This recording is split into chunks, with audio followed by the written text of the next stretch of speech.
Hello, now we're going to begin our look at U.S. History, Chapter 3, Developing a National Identity. And we start in Section 1, looking at how the nation really shifted from nationalism to sectionalism. Our learning objectives is to explain how the spirit of nationalism gave way to sectionalism. And so we start by looking at the rise of nationalism. Nationalism, or pride in one's own nation, was growing strong in the United States in the early 1800s. President James Monroe issued the Monroe Doctrine, a policy statement that declared the Americas off-limits to European colonization. In the case of McCulloch versus Maryland, the Supreme Court put the needs of the nation ahead of the states when it approved a national bank. The issue of slavery already was, though, starting to kind of divide. Differing economies had developed, as we saw, dating back into the colonial period, when the northern colonies had really become more based on different types of industries and subsistence farming. In the South, the southern economy thrived on large plantations, which were heavily dependent on slave labor. And so, as many Northerners were opposed to slavery, there becomes a real issue as this country expands. Having just made this Louisiana Purchase in 1803, the size of the United States has now doubled. There's now all this new territory, and what's going to become of it? Well, if they admit new states to the Union, how is that going to affect the balance of power? That really becomes the issue. And this leads us into the Missouri Compromise.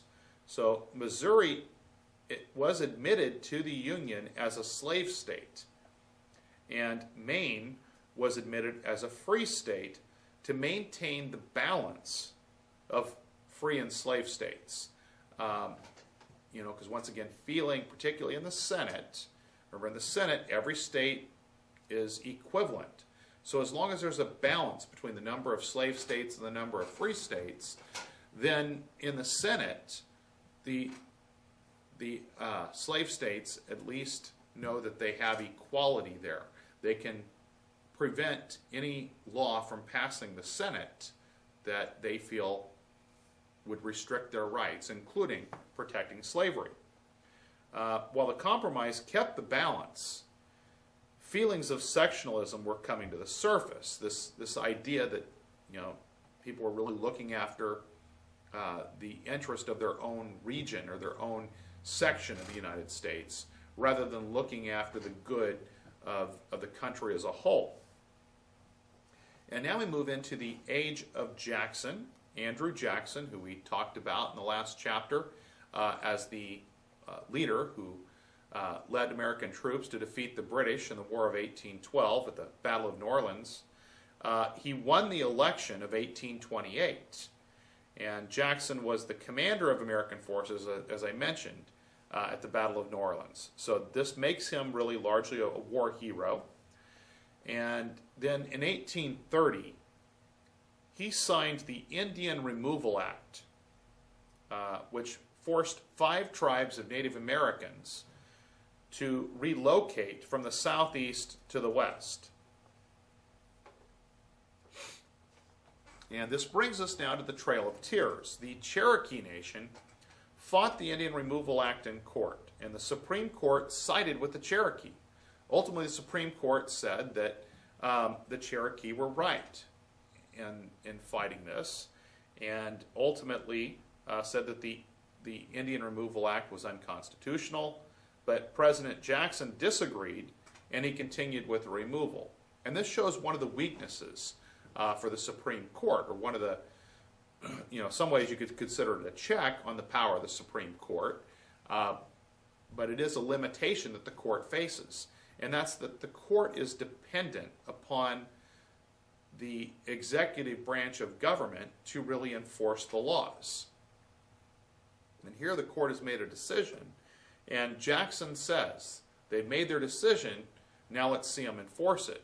And he goes ahead and he carries out the Indian Removal Act, even though it was controversial, and even though the court said it was illegal. He goes through with it. Roughly, 1 out of every 4 Cherokee died during the journey. And this is why it is now called the Trail of Tears. As we already have mentioned, differing economies developed between the North and the South, even dating back to the colonial period. And then the Industrial Revolution comes about, and that's really the name given to the birth of modern industry. And it caused a huge growth in the textile industry. Industrialization had a major impact on the North as cities grew and many new means of transportation developed. But this also becomes a source of conflict between the North and South, because the South finds themselves with a smaller population and less economic resources. The cotton gin also, of course, was developed. This machine, developed originally by Eli Whitney, made it easier and faster to separate seeds from cotton. So the demand for cotton led to much cotton production in the South and to a large increase in slave labor. By 1840, there were nearly 2.5 million enslaved African Americans. And our learning objective for this next section is to explain the role that religion and women played in the reform movements of the mid-1800s. During the 1820s and 1830s, Americans attended religious revivals and joined churches in the Second Great Awakening. The temperance movement set out to end the use of alcoholic beverages. Dorothea Dix worked to improve treatment for prisoners and the mentally ill. Transcendentalism taught that knowledge can come from reason, intuition, and personal experience. Many people immigrated to the United States in the early 1800s. By 1860, there were 3 million Irish and German immigrants. Most immigrants were poor and faced opposition from some Americans, including the Know-Nothings, a short-lived political party. In many cities, people lived in crowded, dirty apartment buildings and often worked long hours for low wages, and reformers worked to improve these conditions.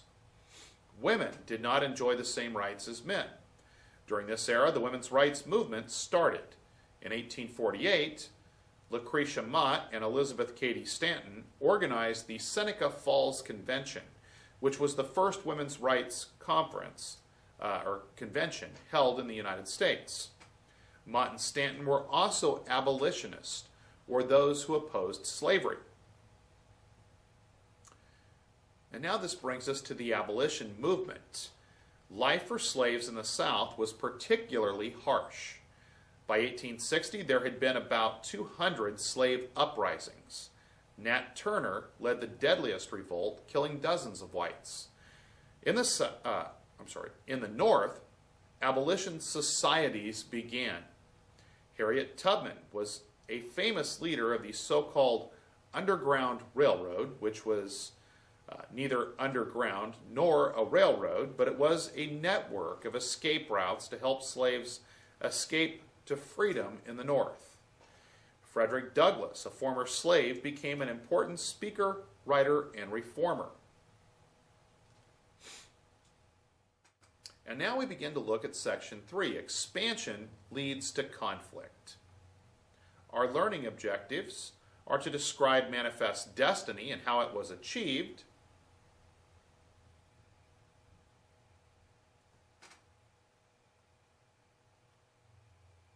Our learning objectives is to describe manifest destiny and how it was achieved, and to explain how the discovery of gold in California put California on the fast track to statehood. So we start by looking at the concept of manifest destiny. Hundreds of thousands of Americans moved west in the 1840s and 1850s. Some Americans believed in manifest destiny, the belief that it was America's God-given right to settle land all the way to the Pacific Ocean. And here we look at several of the routes to the west. One route was the Santa Fe Trail, which started in Independence, Missouri, and ran to Santa Fe, New Mexico. There was the Oregon Trail, which started in Independence, Missouri, and ran westward all the way up into Oregon. And there was also what became known as the Mormon Trail, which were sites that the Mormons took en route from Illinois to the modern-day state of Utah, where they came to settle. Now, something else that happens in this point in time is the move for Texas's independence from Mexico. And so Texas had been a part of Mexico since Mexico became independent from Spain in 1821. Stephen Austin began an American colony there in 1823, and now at the time Mexico actually kind of encouraged many Americans to come in and help populate this new territory. But soon the number of Americans outnumbered the native Mexicans. And in 1836, Texas declared its independence from Mexico. Mexican President Antonio Lopez de Santa Anna sent troops to quell the rebellion. At a former mission called the Alamo, the Texan defenders were defeated, most of them killed by a much larger Mexican army. Later, at the Battle of San Jacinto, Texas won and became an independent nation. After Texas gained independence, Sam Houston was elected president, and Texans voted to join the United States. And after 9 years as a republic, Texas became a state on December 29, 1845. The border between Texas and Mexico was in dispute. Mexico failed to recognize Texas's independence and planned to retake it. Mexico had threatened war with the U.S. if the U.S. annexed Texas. Tensions rose after Texas was annexed, and U.S. President James K. Polk sent troops into the disputed border region. Now, of course, from the Mexican perspective, they see American troops coming into territory that they believe is theirs. Polk did this deliberately, hoping to provoke a war, which it does. 16 U.S. soldiers were killed by Mexican troops, leading to the U.S. to declare war. The war was very controversial in the United States. The Bear Flag Revolt. Confirmation of war was slow to reach California, which was still a part of Mexico. U.S. Army Captain John C. Fremont, upon hearing that war was imminent, began his chapter of the war with a force of about 60 men. Some 30 settlers, mostly American, attacked the Mexican garrison at Sonoma and raised the bear flag of the California Republic over Sonoma. Commodore John Drake Sloat ordered his forces to occupy the California capital of Monterey, where they hoisted an American flag outside of the customs house. And if you ever go over to Monterey and you go to Fisherman's Wharf, you may notice if you walk from the parking lot to the wharf, off to your left, you'll see a building that's an old building that's 2 stories, very rectangular building. And that is the customs house. And on the side of the building, or on the end, closest to the wharf, if you look, there is an American flag flying there, and there's a little monument. That is actually the first place in California that the American flag was ever flown. And this brings us to the Treaty of One Lupe Hidalgo. U.S. forces eventually overtook Mexico City, and Mexico was forced to surrender. The Treaty of Guadalupe Hidalgo ended the Mexican-American War in May of 1848. In the treaty, the U.S. gained the present-day California, Nevada, Wyoming, New Mexico, Colorado, Arizona, and Utah.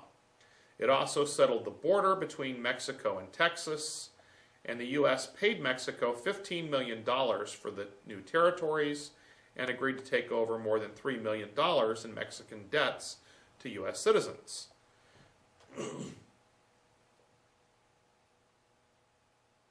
Now, this brings us now to the Mexican cession.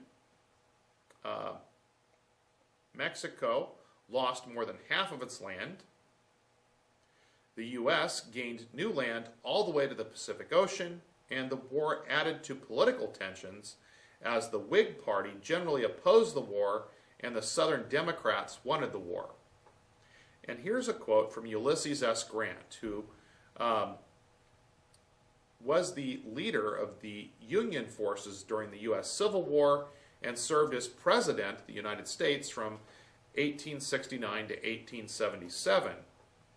And he served under Zachary Taylor in the Mexican-American War. And in his memoirs, he referred to the war as, quote, one of the most unjust ever waged by a stronger against a weaker nation.